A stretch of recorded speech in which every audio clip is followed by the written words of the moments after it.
Assalamualaikum warahmatullahi wabarakatuh. Untuk materi bahasa Indonesia kali ini di kelas 8 yaitu tentang langkah-langkah menulis berita.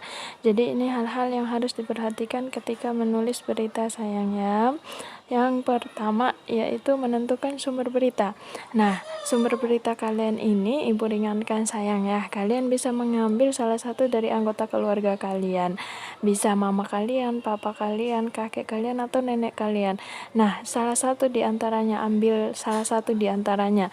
Bisa tentang kesuksesannya di bidang usaha, di bidang pendidikan, atau mungkin perjuangannya. Perjuangannya bisa dalam mendidik kalian juga bisa sayang. Dalam pekerjaannya misalnya ada yang jadi guru kayak gitu. Terus bisa proses hidupnya kayak gitu. Ambil salah satu di antara apa yang menjadi hal baik di anggota keluarga kalian, ambil salah satunya. Misalnya ya, perjuangan mama kalian dalam mendidik kalian, kalian merasa oh ini perjuangan mama ini luar biasa ya, nggak apa-apa nak, ambil aja mamanya sebagai sumber berita nanti ya. Bisa ambil salah satu cerita hidupnya kayak gitu nak ya. Terus yang kedua adalah mewawancarai sumber berita dengan pertanyaan adik Simba. Kalian misalnya sudah menentukan, oke, saya akan mewawancarai papa, itu materinya tentang usahanya papa yang masih bertahan sampai sekarang, yang masya Allah berkembang bagus gitu, sukses gitu. Nah, kalian bisa ajukan pertanyaannya berdasarkan adik Simba, apa, di mana, kapan, siapa, mengapa, dan bagaimananya. Ini contohnya sayangnya.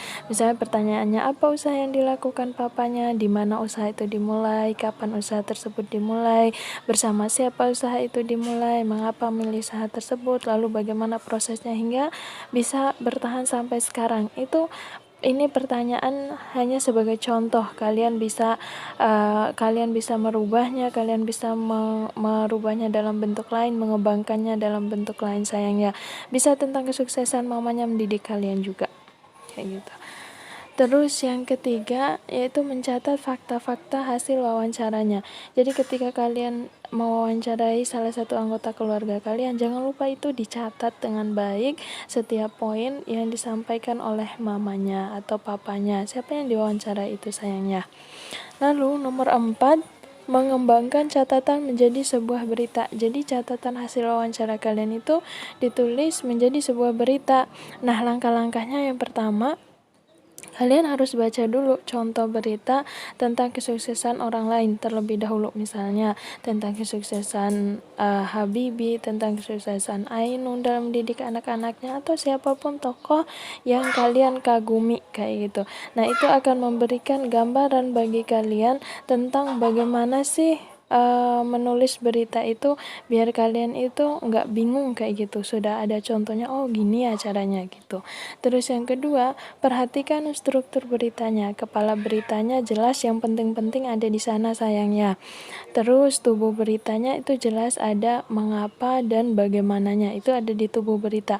Meskipun ada unsur berita lainnya, misalnya kalian di mana juga ada di tubuh berita, nggak apa-apa. Yang penting ingat baik-baik bahwa tubuh berita mengandung unsur mengapa dan bagaimana. Jadi dia pastilah panjang. Dan ekor berita, ingat ekor berita tidak mengandung unsur berita, dia hanya bersifat tambahan sayang ya. Dan juga bisa ada ataupun bisa juga tidak ada untuk ekor beritanya. Lalu gunakan kebahasaan berita yang telah dipelajari, kebahasaannya, kalimat langsungnya kayak gitu, terus konjungsi temporalnya, terus konjungsi bahwanya, kebahasaan yang telah kita pelajari itu juga digunakan. Bahasa baku juga digunakan sayang ya. Ingat, kalau menggunakan bahasa daerah harus diberi penjelasan. Terus ini untuk catatan tugasnya. Jadi catatan tugasnya yang pertama, pilih inspirasi siapa anggota keluarga kalian yang akan diwawancarai di rumah kalian.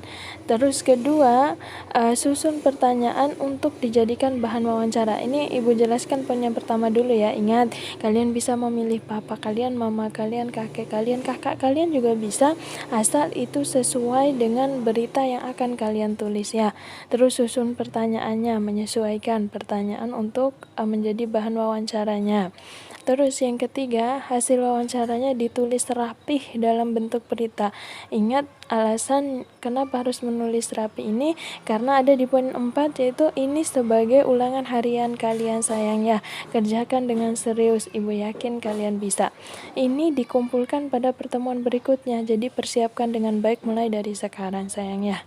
Baik, jazakumullahu khairan telah menyimak dengan baik. Semoga bisa dilakukan tugasnya dengan baik ya. Wassalamualaikum warahmatullahi wabarakatuh.